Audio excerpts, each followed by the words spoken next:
We've got a full house here in this area for world politics, and a lot is going on the political landscape. And we'll definitely be talking about that and seeing what is happening.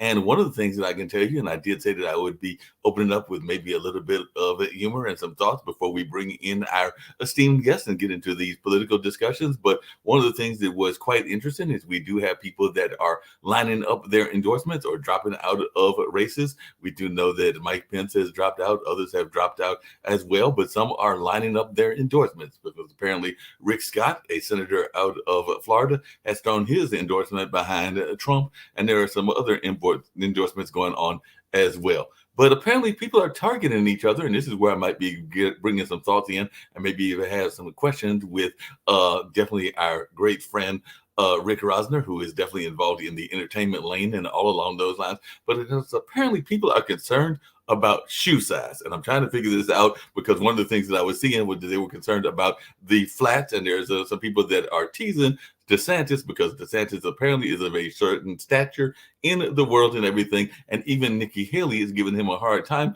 because apparently he's wearing some height adjusting shoes. So this is something that goes on in politics as well, is that sometimes people will be looking at the shoes and a number of other things in that way. You want your president apparently to look presidential, and maybe you can't look presidential if you're a certain height or all in that kind of way, and you've got to wear these shoes that might be like what some people would consider heels or all along those lines. So that's what I said when I said I might be bringing in some humor into this situation. I was also saying that there was a case here in North Carolina because we've got a number of races, including a race for governor, and we've got several candidates running. I know Josh Stein is running, but there is a gentleman running against Josh Stein, that being Judge Mike Morgan. And as I was talking to one of my friends who has done a political analyst and done some work in the political campaigns, and y'all have seen her before, that being Kelly Jones, and she may be joining us later as well.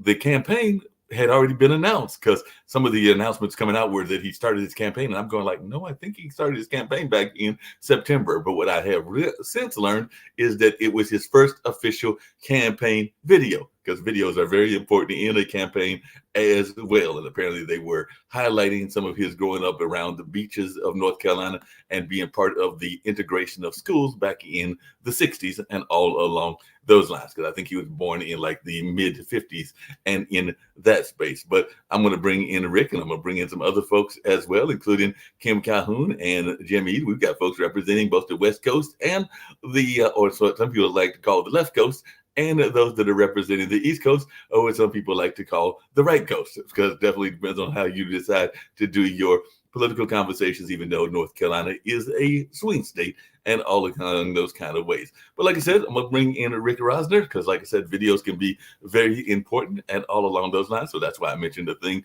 with this man that is running for governor here in North Carolina. We have another person running for governor that's got some very interesting views around the LGBTQIA community and a number of other things. And ironically, he may be a front runner.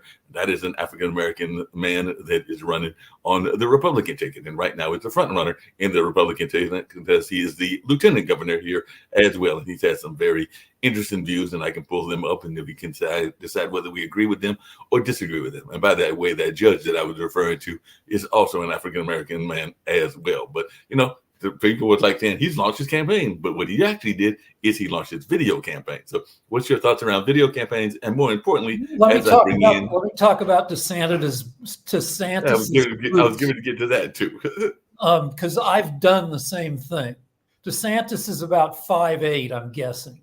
Mm-hmm. But there hasn't been a president under 5'10" since Harry Truman, who was 5'9". And so DeSantis has blocks in his cowboy boots that give him another, 2 or 3 inches. I used to occasionally take tests for other people in my, 40 years ago, when, I could pass for a student. Yeah. And one time I had to passed for a guy who was 6'2", so I had to fill my cowboy boots with styrofoam blocks to give me another couple inches. And that's what, if you look at the video of DeSantis, that's what he's doing. He's got blocks in his shoes. He's not the only one. Trump wears the lifts that take him from about 6'1.5" to 6'3".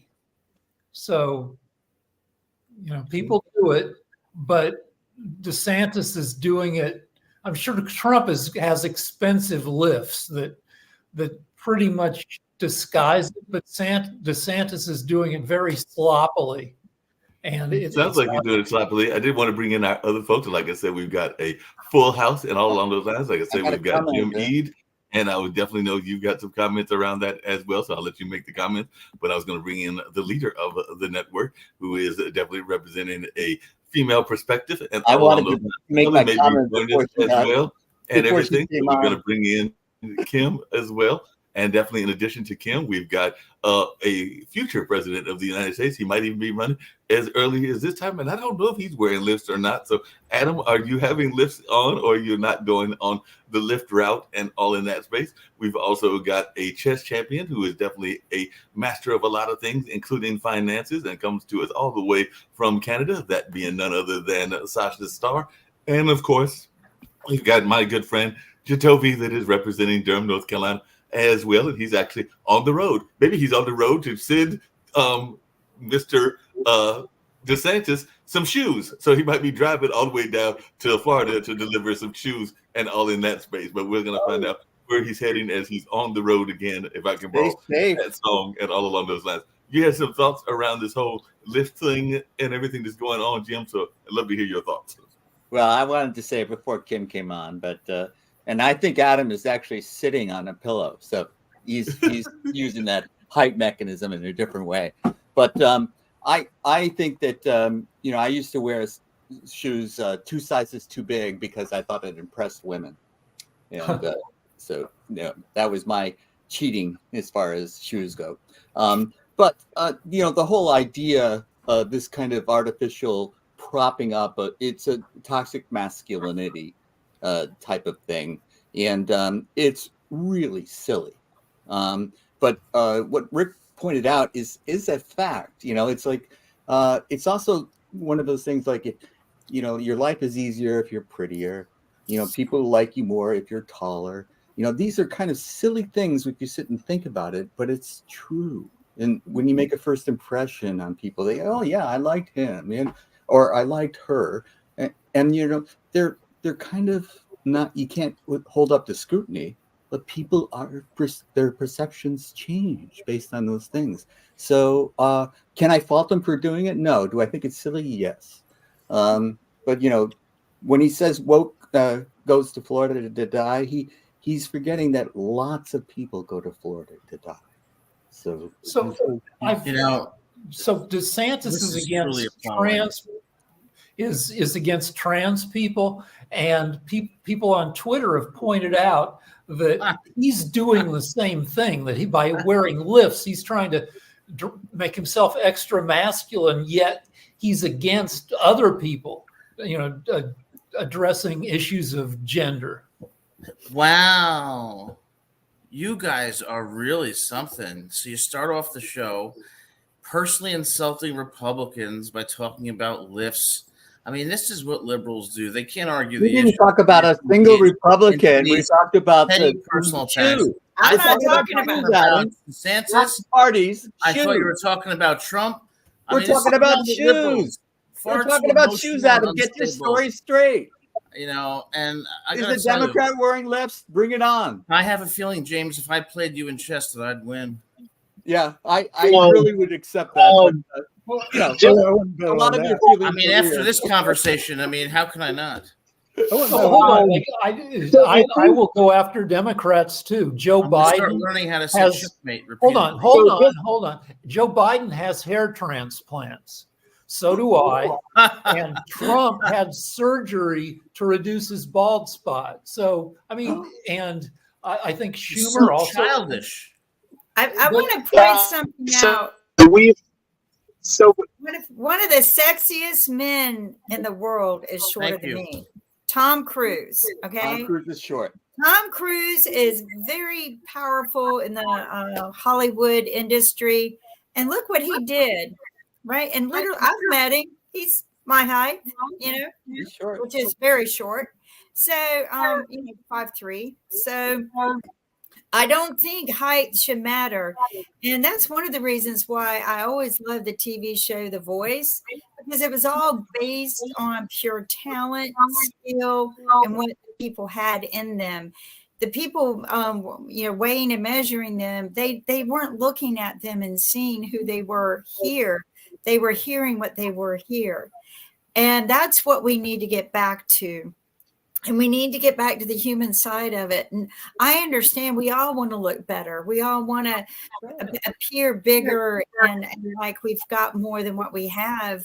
But in reality, we just need someone who has this. And, Jim, thank you for being honest about wearing bigger shoes. That's sweet.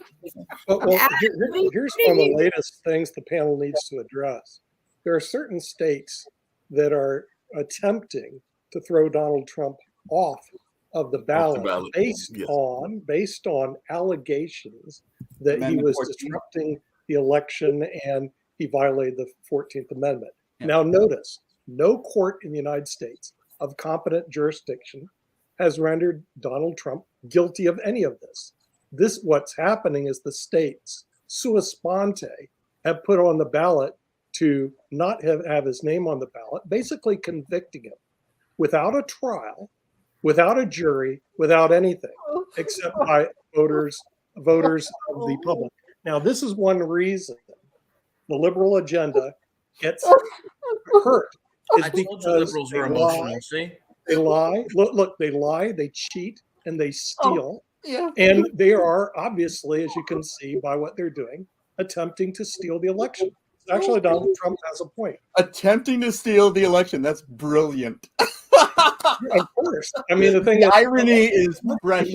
Nick is more right. I love it. I love it. Keep it. They're trying to steal an election. What can be more political than to throw your opponent off the ballot and convict him of things that he has not been convicted of? Yes. Without a trial. By the way, Adam, since you're an attorney, we know Jim is not. Mm-hmm. Don't we have in this country notice opportunity to be heard? And don't you have to be convicted before a jury, not be convicted by a bunch of been thrown off the ballot anywhere, Nick? Has he been thrown off the ballot anywhere, Nick? Jim, if you could please be quiet so we can listen to a learned attorney rather than a chess player wannabe. You're 100% right, Nick. And the charges against Trump smoking something not tobacco are frivolous. And I find it quite ironic that our left-wing friends who constantly preach about the value of democracy are oh so willing to see Trump thrown off the ballot. The hypocrisy is typical of the left. They don't believe in democracy. They are the fascists. And it's really upsetting. If you did this in Russia, really, you'd be in a lot of trouble. You're lucky that the United States tolerates this kind of disrespect. But I believe in democracy and I believe in the First Amendment. Nothing that Trump did even remotely approaches an insurrection. He was exercising his First Amendment right. And that is how this case will be resolved. It was a protest that he said should be conducted peacefully, and he did nothing that even comes close to the original meaning or even an involved meaning of an insurrection under the Constitution. He'll be on the ballot. Democracy will survive. And I know our left-wing friends will be disappointed, but I believe in democracy, and I'm sorry that you don't. Oh, thank you, Counselor. It's kind of a moot point. Comments from Canada, so we need to hear from Canada. Hold on, we need to hear from Canada. So, mention just very short line. Trump is the only reason why Biden runs, because Trump is the only person in the world that Biden can defeat, even if he will be half dead, half alive. He will defeat him easily. Now, if Trump is not running, then it's a different story, and we'll see how it develops. Right now, of course, Biden will run to defeat him. Just one more time, okay? And that we've heard from Canada and everything. I think Jacoby was trying to say something as well, so I'm going to bring Jacoby in and everything. So, Jacoby, were you trying to make some comments earlier? And then I will. Okay, the comment that I was going to make earlier was about was about the height of DeSantis and him doing the platform shoes, because evidently Tu Wong Fu might be getting ready for a part 2, and DeSantis could be trying out for that because he's not going to make president. He's a horrible individual, and he's already made Florida a destination that nobody wants to go to, especially if you're a minority, because of his policies. In terms of Trump has committed crimes. Hence the reason he has 4 indictments plus, including 90 plus charges against him. More to come. And the fact that you're trying to say that, oh, well, he was just exercising his constitutional right. Well, he doesn't have a constitutional right to place in fake electors to overturn the election.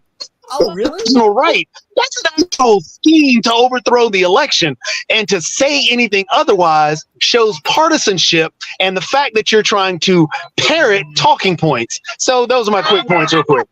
Well, I'm going to respond to Jacoby because I really like Jacoby and I respect his opinion. But first of all, number one, the First Amendment protects offensive speech, unpopular speech, because we're supposed to create a marketplace of ideas here in the United States. That's why the only you're limits on the First Amendment under Miller versus California is obscenity, and under Brandenburg versus Ohio is incitement to imminent violence. If you read the transcript of Trump's speech, it does not even approach the Brandenburg standard and certainly cannot be considered obscene. It's protected First Amendment speech, and the people who champion democracy, well, you have to champion the First Amendment when you want to the least. That is a true patriot.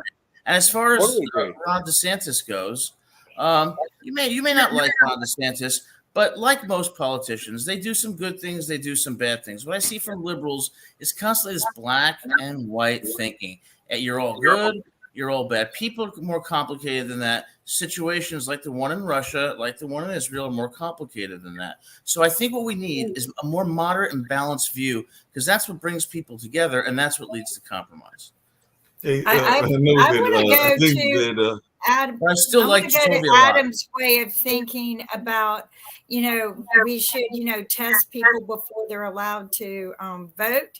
I think we should do the same test on people before they're allowed to even run for presidency. If they're incompetent, then they shouldn't be allowed to run. If they can't, recite some of the historical things or even recite the amendments, they don't need to be running. But the important thing here to learn is that I don't think any of them qualify. None of them. I don't think red or blue qualifies, and I think all of this stuff is utter drama nonsense by men who don't have anything better to do.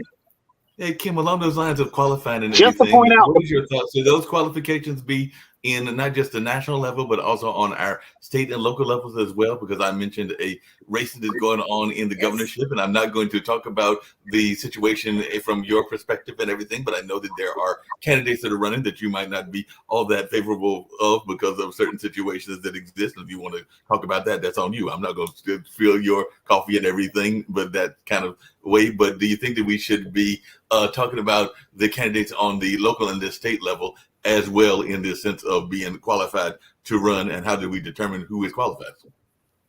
Well, I think if they have prejudice against certain people, they shouldn't qualify. Yeah, that's the problem. The problem is that Hey, wait a minute, Adam. Wait a minute. Rick had his hand up way before I had my hand up. Time for you to button it up. So throwing Trump off the ballot is kind of a moot point because it probably won't survive the Supreme Court, even if it does, which is low probability. Most of the states that would throw him off the ballot, Trump wouldn't win anyway. Thing one. Also, thing two, you were talking about local politicians. Starting in about 2010, the Republican National Party realized that they could own American politics by focusing on local and state level candidates. They came up with a thing called Red Map, and they took over a zillion state legislatures. They figured out state legislatures control a lot of democracy, and it's much cheaper to elect a state level politician or a local politician than it is to elect a national level politician. So local matters. Yep. Jim, you had a thought and everything? Yeah, there's a couple of things. One is that it's funny how only one side here, like an elitist snob like Nick and like Adam, are talking about lefts, and nobody's coming on here and attacking right. And the extreme right wing is the problem in the Congress right now. They can't even, couldn't even elect their own speaker. So, but the thing is we're trying to talk about compromise. We're trying to work across the aisles. And when you come on here and you say the left this, the left that, it's counterproductive to what we're trying to promote. You got to lead by example and say to the other people, like, I will listen to you. And if you're articulate and making good points, I might change my mind. The name of your show, by the way. When you're talking to people in the way that Adam was talking to, the way that Nick was talking to, like, I'm not a lawyer, come on, that's just depressingly sad. Can I respond to this? You can when I'm done, Adam. Vicious attack. You keep shooting your mouth off when other people are talking. It's not going to work. This is the way we have to listen to one another, and it works this way very simply. You get a chance to talk, I get a chance to talk. And then we can debate and come to a compromise. But you insulted me.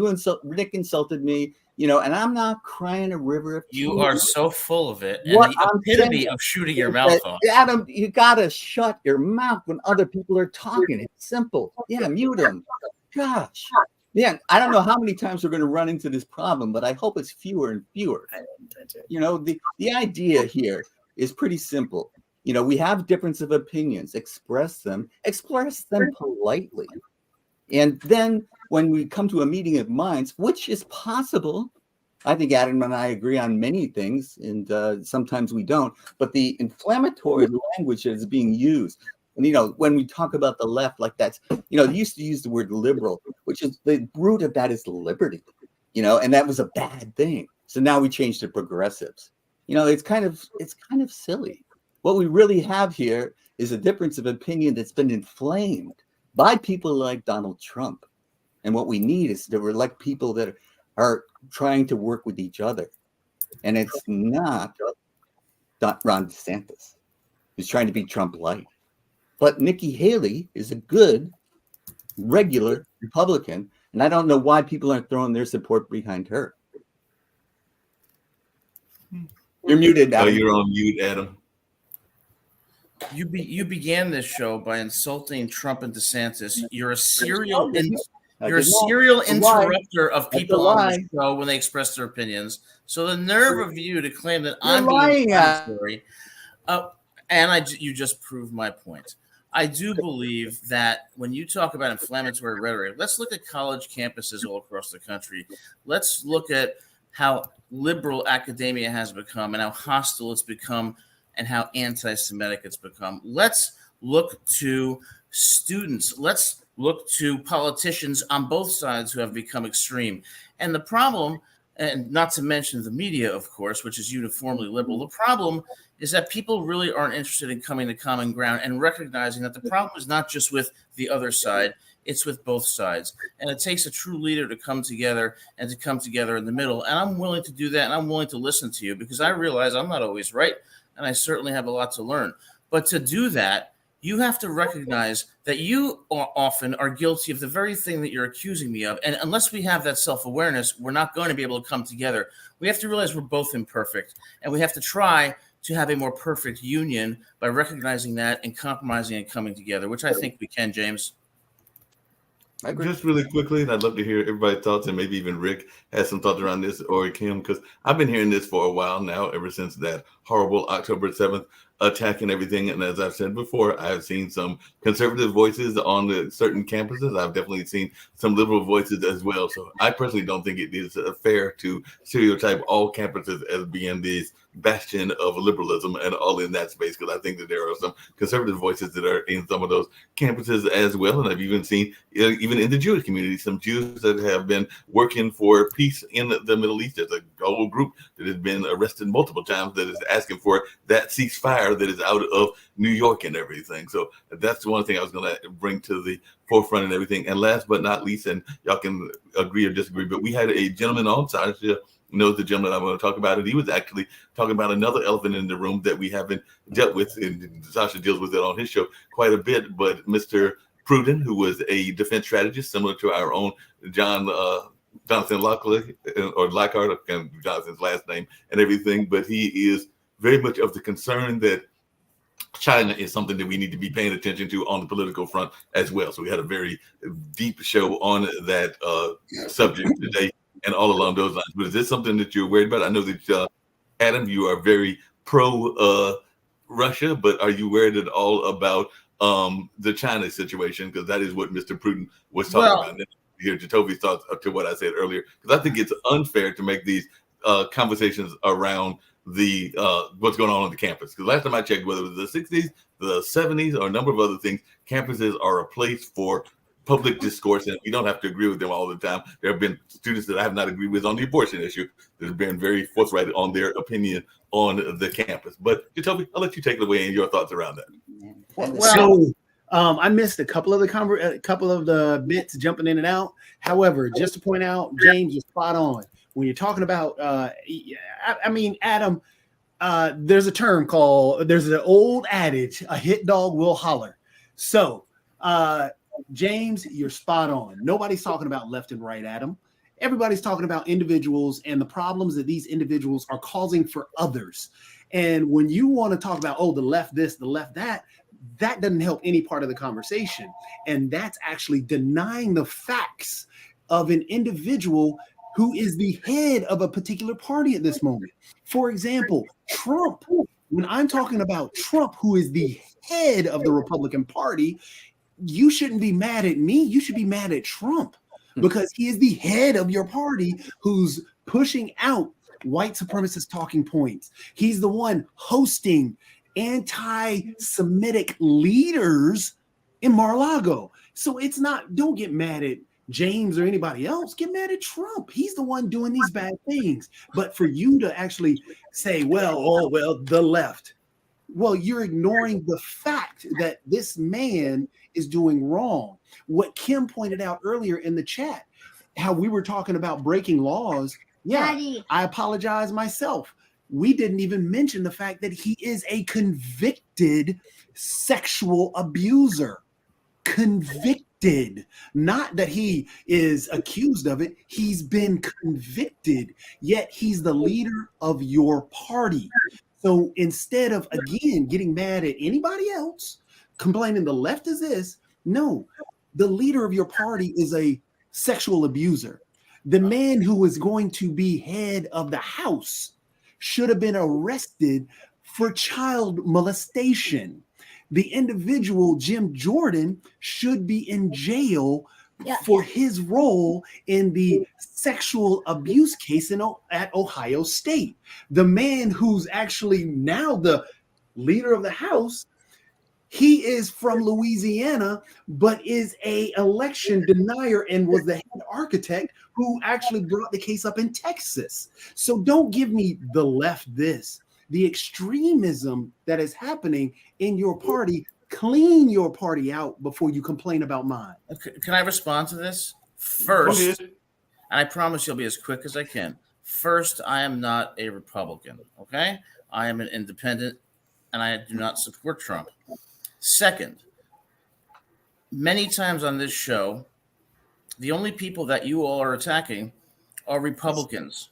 And I'm not getting mad at James. I'm pointing out the fact that the hypocrisy of you trying to say, oh, you shouldn't be saying the left this, the left that. The uniform attacks on Republicans are so blatant on this show. The progressivism or liberalism in academia is so pervasive, and the discrimination against conservatives is so blatant, and in the media. So when you talk about Russia, I hope you guys have realized that really what I've been talking about Russia is really a metaphor. It's not that I support Russia. What I'm trying to tell you is that situations and people are far more complicated than Republican or Democrat, good or evil. Everything really is in a complicated gray area. And the only way that we're ever going to compromise is by stopping with these categorical distinctions between Putin bad, U.S. good. Liberal versus it's recognizing that people are complicated and that all people are flawed, but yet all people do good things too. And to compromise, you have to recognize that we're flawed. You have to be humble and you have to listen. That's what I'm advocating for, and I haven't seen it from any of you. You are not advocating for that. You are not. Yes, I am. You're completely self-unaware, Adam. Sorry. I'm self-unaware. When you start the show attacking, unaware, Adam, and you're basically a con man. Hold on a second. I'm a con man, so you can personally You are a insult me. con man. Hold on. Time out. Saying one thing and doing another. Time out. Breathe. Time out. Because I think Rick had a point. The only thing I was going to say to your point, Adam, as I actually started off the show, and I even said that I was starting off the show with what I consider to be, and I'm not the comedian that Shelby is, some lighthearted humor, because I brought up the shoe incident because I found that to be funny, just like I found the fact that a man that is already running for governor, and given he's running on the Democratic side, that people are thinking that he is running now because of the video, because it's the first video campaign 2 months after he had already announced. So I'm going like, the man's already announced. So to me, that's something that should have been not people thinking that he's running now, but I understand the power of the media. So because it's his first official video, folks are like, he's running for governor. The man's been running since September and everything. But that's where I was going. And by the way, that is a Democrat. And to be perfectly fair, and I want to hear from Rick and then Jacoby and everything. But to be perfectly fair on this show and other shows, I know I have said, and other people have said things that were maybe in favor of quote unquote the squad, but we have also held the squad accountable for some things that they have said as well. I know I've done it on my show and other people have done it too. I think even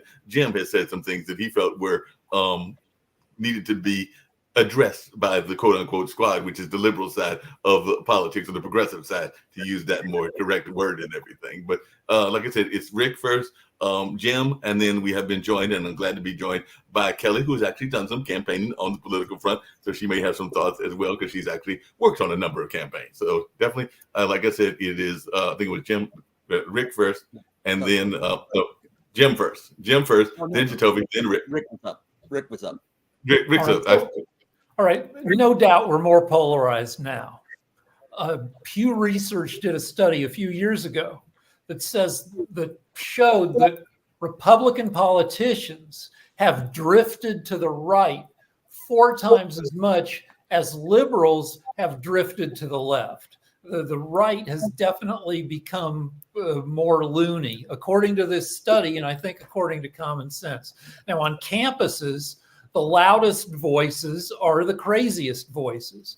Most people going to school are just interested in getting good grades, getting drunk, getting laid, not being politically indoctrinated. And they're taking class. I went to the University of Colorado, which is a science and engineering school.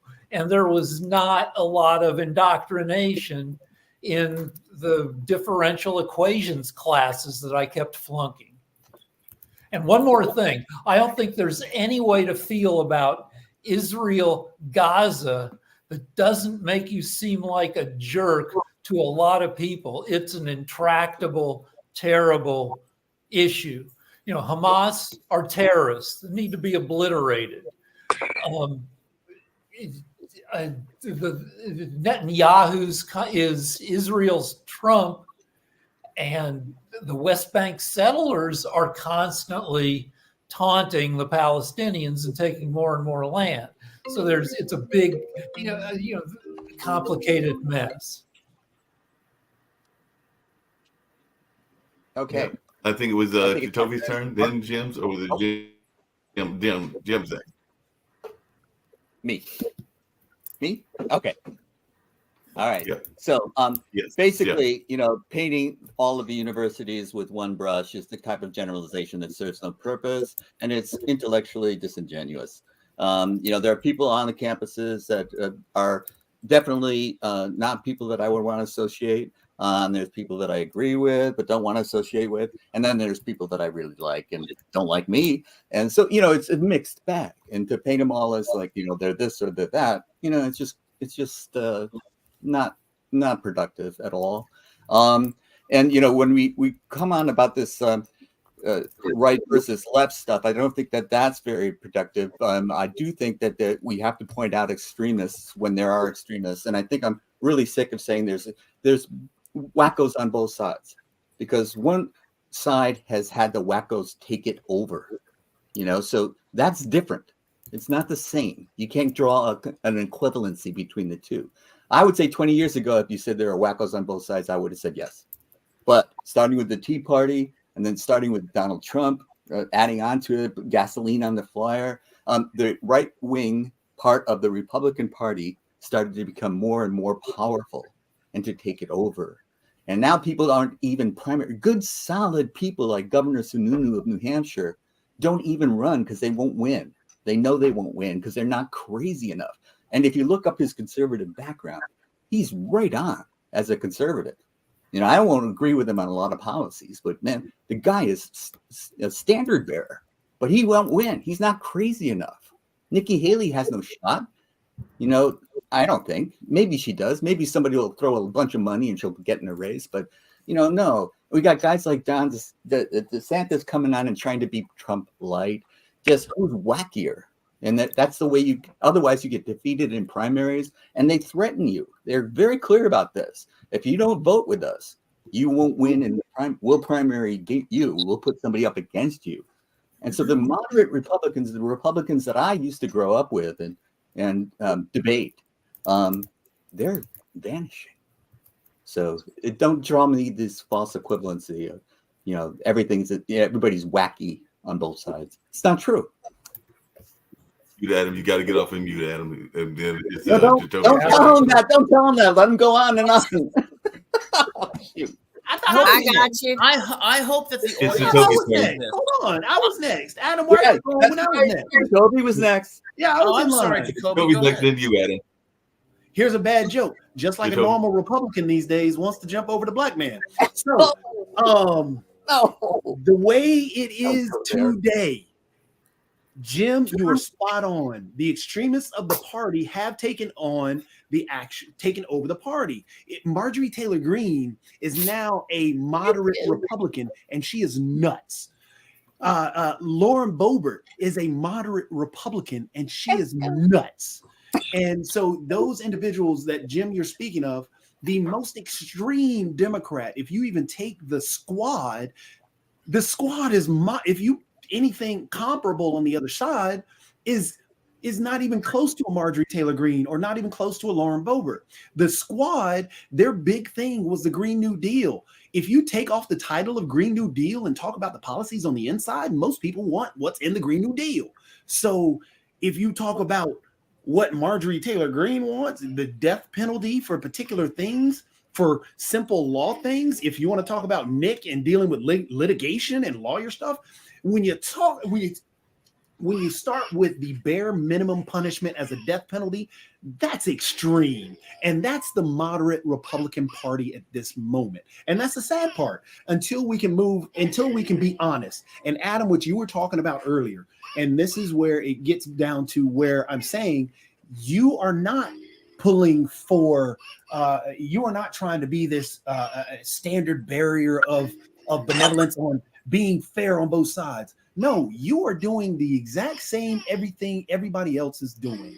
And you claiming that, hey, well, you're talking about Republicans. No, we're talking about personalities that are leading a party that are being very extreme. And if we're honest about that, you would agree that the policies that they are pushing, the death penalty for a starting punishment on, say, on whatever she was talking about, or Jewish space lasers, her anti-Semitism that she's never apologized for, but now she wants to censor somebody else who's actually apologized for something that they've said.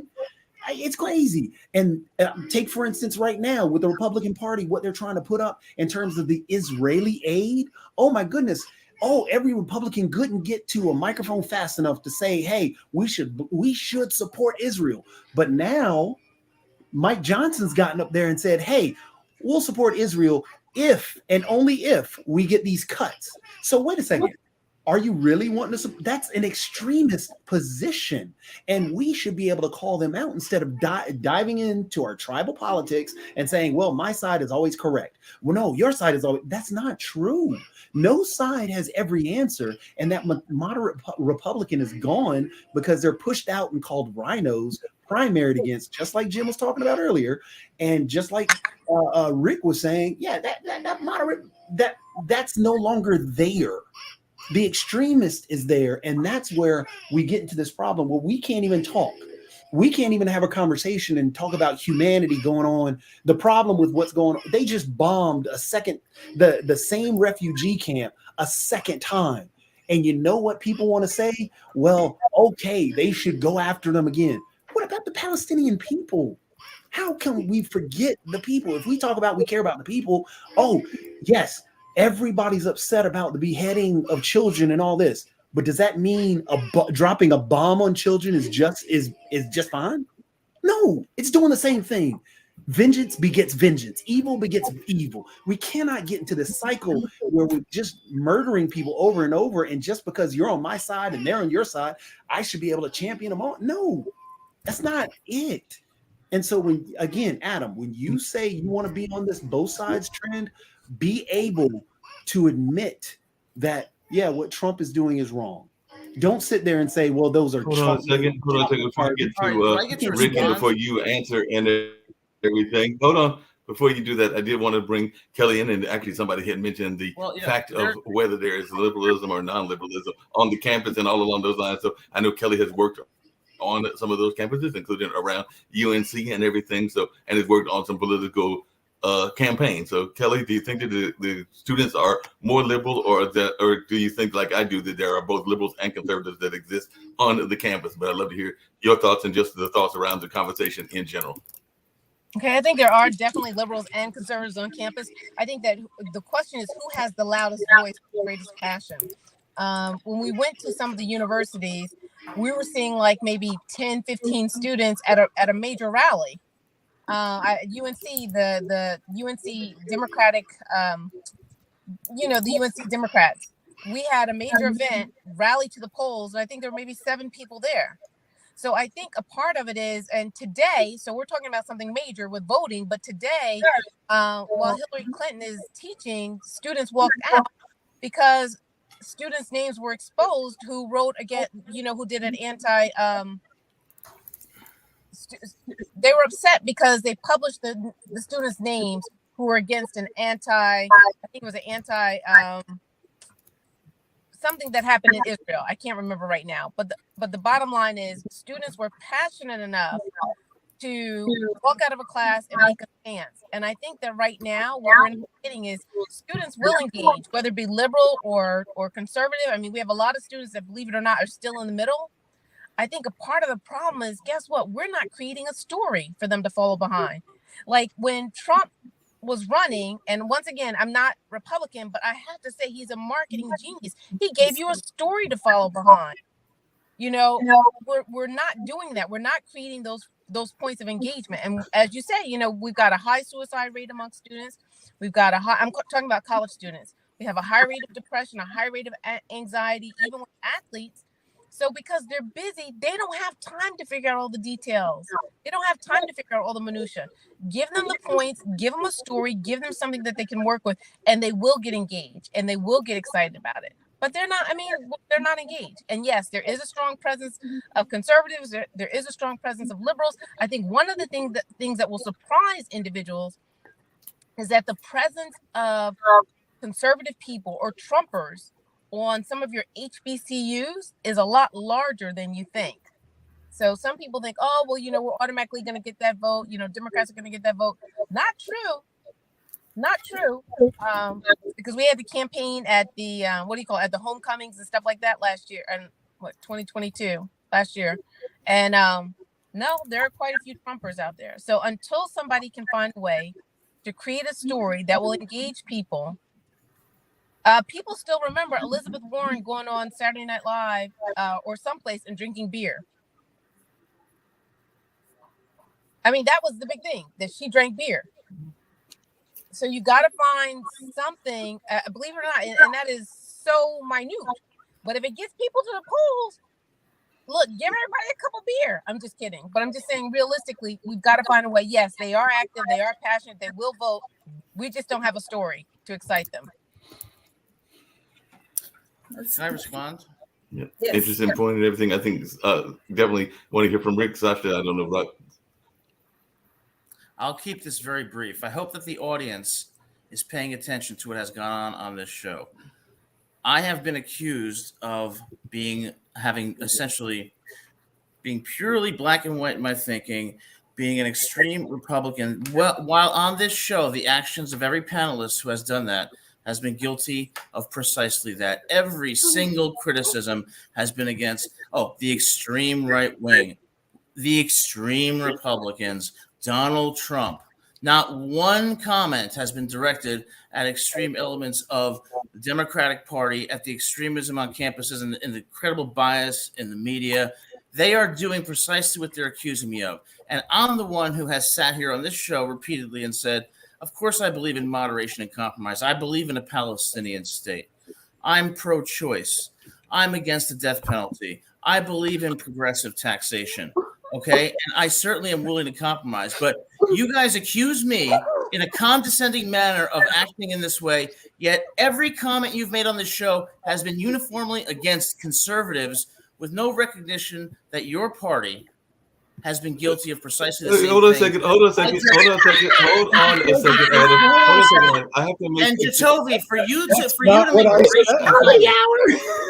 you to make a racial comment saying the white man is trying to jump on the black man and referring to me, you should apologize. Adam, if you listen I to will me, not apologize You for should a joke apologize. that somebody I don't has think you'll express the same humility that I've shown. Here's a Adam, if tissue you for your listen to issue. me, what I did is I said, Adam, listen to me. I said that the left went out and is trying to get rid of Donald Trump by convicting him of things that he has not been convicted of. Jacoby mistakenly put two facts to the table. Number one, he believes indictments are convictions. They are not. I did So not say that, Nick. So don't put words in my mouth. I did not say indictments are convictions. He He could have was convicted of sexual They asked abuse. me to listen, but they won't listen. Convicted of Notice sexual that. abuse. So It fix the doesn't matter facts how on that many one, Nick. indictments. There's no convictions except for the sexual harassment. Oh, thank you. So you Which agree he does was not convicted. We're done apply. here.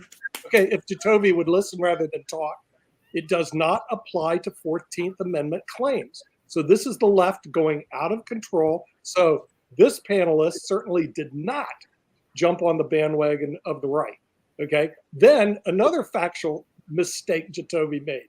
He said people were leaving in Florida. That is not true. They're leaving California, the place where Rick Rosner from the left and Jim Eade from the left think it's so wonderful. And they're actually moving to Florida. Go look at the facts, Jacoby. The net migration gain is in Florida, the state I'm hailed from, not California, the two liberal states that you love so much. People are abandoning because of their poor tax and liberal policies, and they're moving to Florida. Go Florida. Hey, Nick, hold on a second. I have to make a correction. I have to make another correction as well. Because you said something.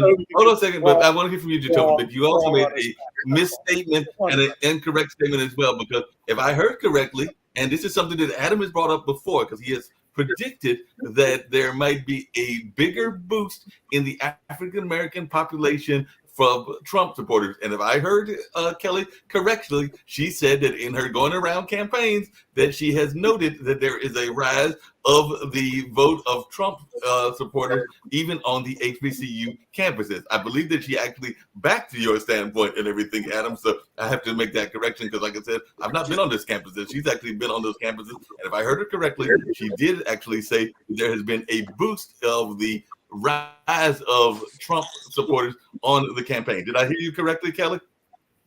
You did hear me correctly. All right, let me talk about California. About 1% of Californians have left because it's expensive to live here and there's an affordable housing shortage. So our own success, so many people here making a buttload of money has, made it you need a buttload of money to live here because there are so many successful people just driving up the prices of real estate and other things. Just to point out, and I wish Nick was better at doing facts because he seems to just toss out talking points and then disappear in the background.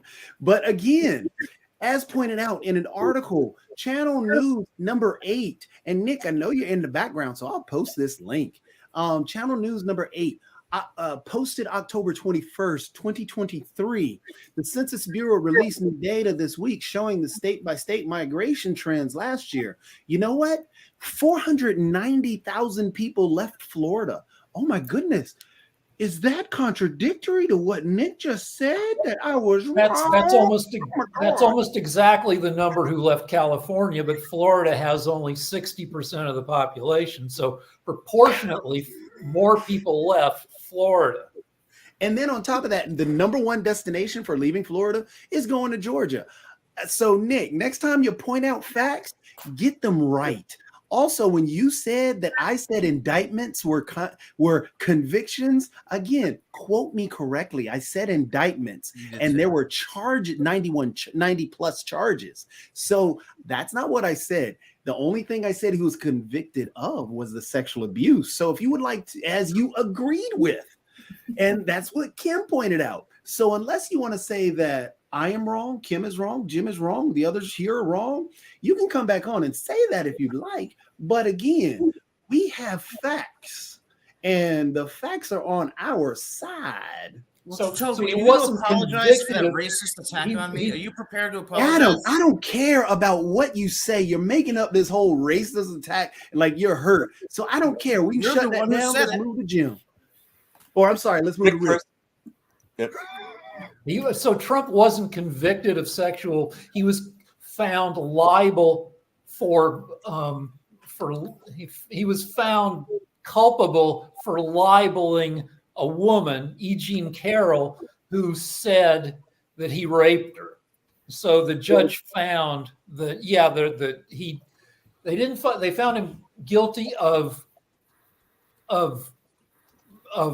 sexual assault, not rape, because she was face to the wall and she didn't know what was penetrating her, and it had to be, but definitely penetrative sexual assault.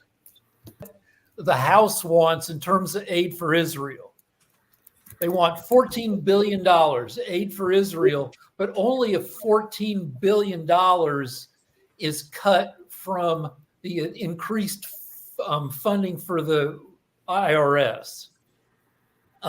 But the Office of Management and Budget has found that by cutting that $14 billion from the IRS, the U.S. will lose $27 billion in legitimate tax revenue from rich people cheating on their taxes. Let's talk a little bit about the money that they want to spend and the way that they want to spend it right now and how that impacts us. I mean, we've got them going forward and saying, let's establish 100 million or billion. I mean, the number keeps rotating towards, foreign aid, and foreign aid being supporting wars based on particular sides. And they're talking about taking the money from our tax money, but that's our tax money. Why are we not taking that money and putting it towards our army? And if we need to go after world terrorists together, unite and go after world terrorists. Send our Navy SEALs. We've done it before, but we need to be building our army. I mean, years ago, I read where Putin had been, helping Mexico beef up their arms. And getting more and more weapons. So, I mean, we need to be taking a look at what's in our best interest, not what's in the world's best interest at this moment, but what's in ours. Kim, the only challenge with that is that we still need alliances, and we need places where we can have military stations. So if we have an opportunity to build within other countries as, strategic partners, it does help us in the long run. Now, how much of a build? Yeah, there can be some some dialogue with regards to that. But keep in mind, we need those alliances. We need those international alliances because we can't be everywhere.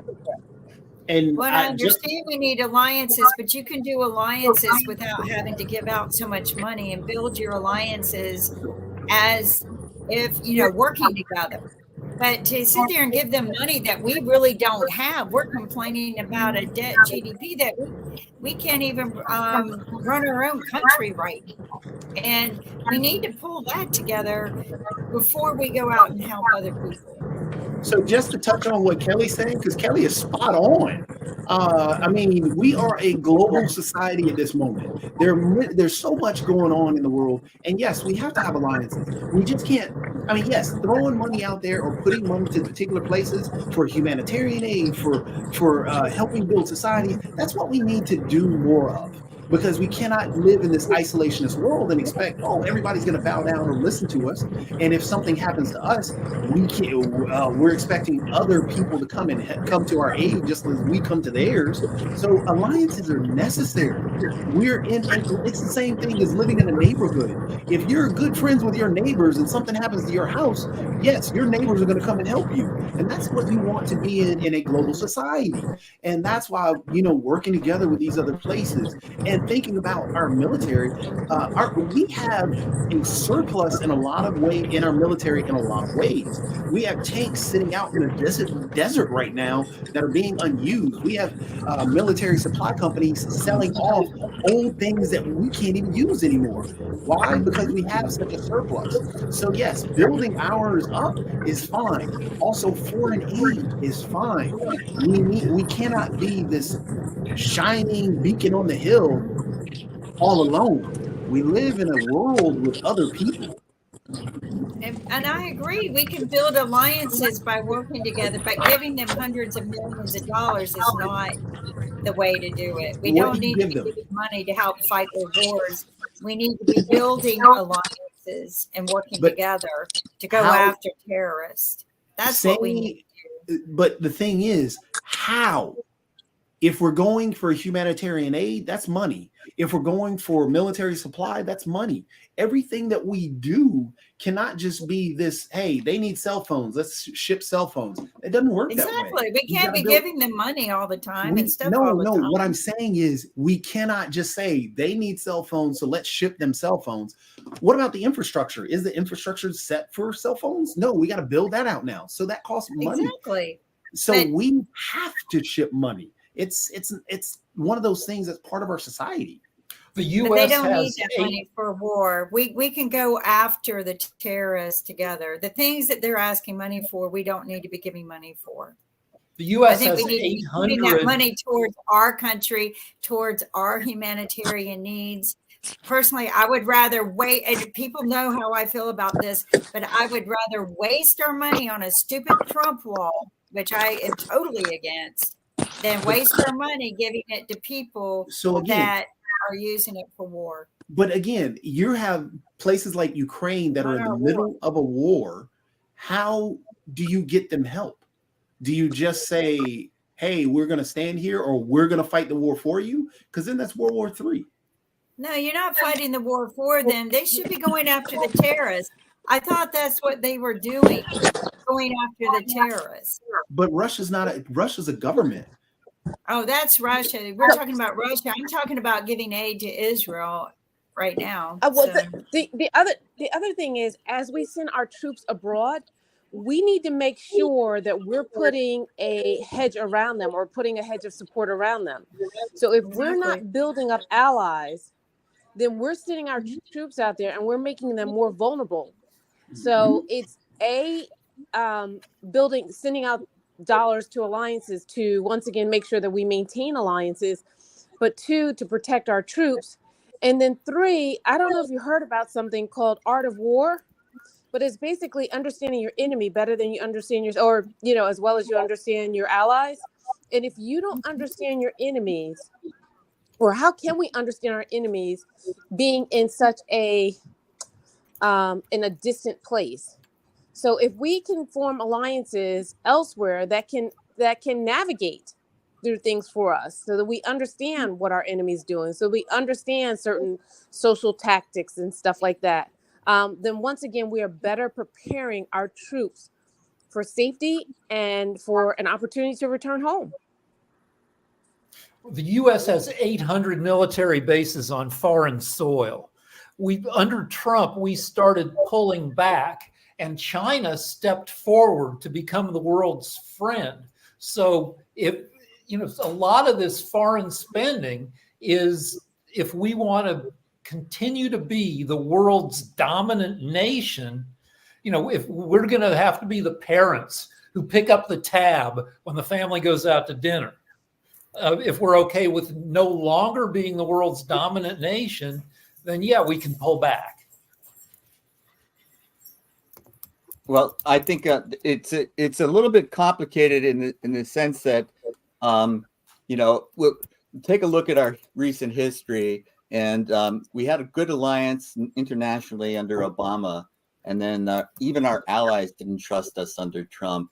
And Biden has put together the NATO alliance again and has strengthened it. And so I really agree with the idea of working with your allies, and being nice to them and kind to them is part of that.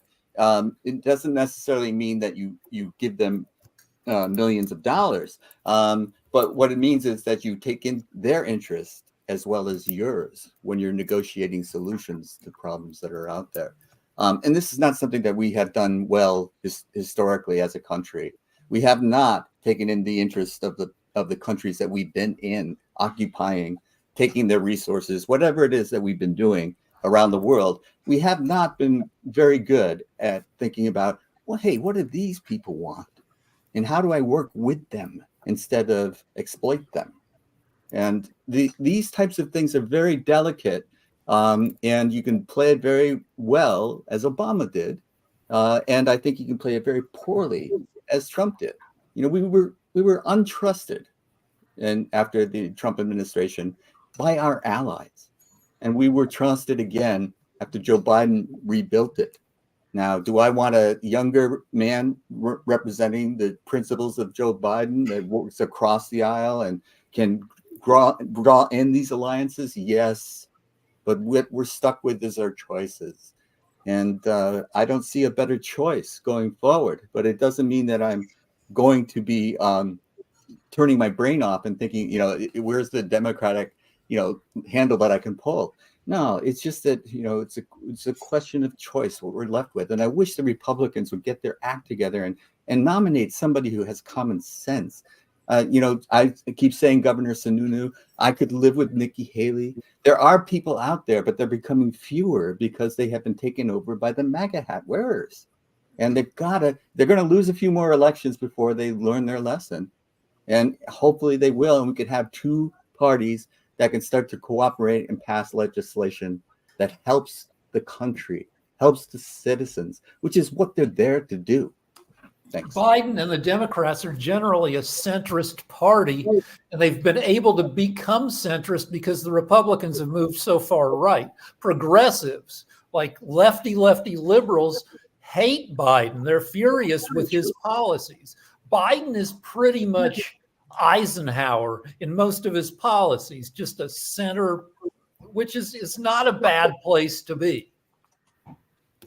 The sad part of the whole situation also is the fact that, as Biden's trying to bring back these alliances, those alliances still are going to be untrustworthy at this moment due to exactly what you're talking about, both Jim and Rick, how, they need to get their act together. Because if you look at the House, again, right now, the House GOP doesn't want to give Ukraine aid. Well, Ukraine, we're trying to be an ally with. But, the House GOP or the Republican Party doesn't want to give any aid to Ukraine.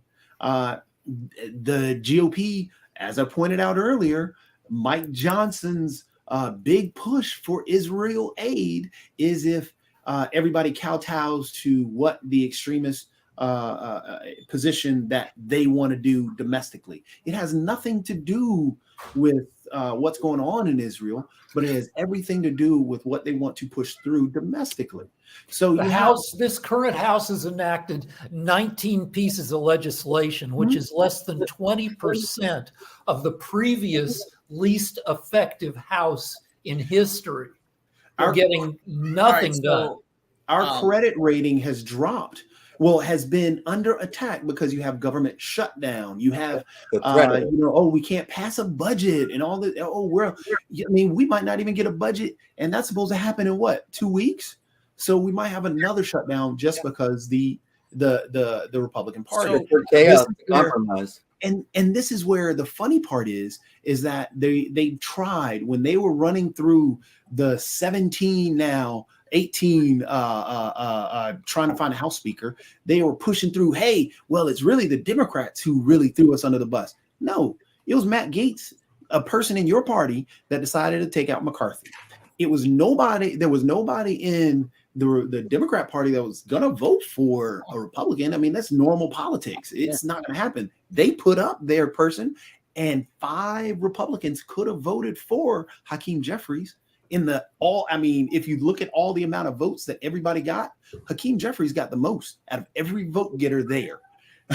But sadly, you got to get to 217, which you don't have that number in the Democrat Party, and 5 Republicans wouldn't join with the Democrats. But no, it's the Democrats' problem. They're the ones who, no, it wasn't. And if we are honest, and Adam, I know you're taking over next. If we are honest, then you would be willing to admit that was a Republican flaw. Same thing with Tommy Tuberville. Tommy Tuberville is holding up promotions in the military, all because of some extremist position he holds. And these are all very good points that we're going to have to discuss on the next World Politics edition. Right now, we're out of time, and I'd like to thank everyone for joining us and being here and working out all of these political issues that we're currently dealing with today, and just having an open discussion about them. Because this is what's great is that when we put things on the table like this that other people are too afraid to discuss, we're able to understand how other people think and where things are going. So thank you. And I look forward to seeing you guys next Tuesday. Everyone, have a blessed day and weekend, and take care.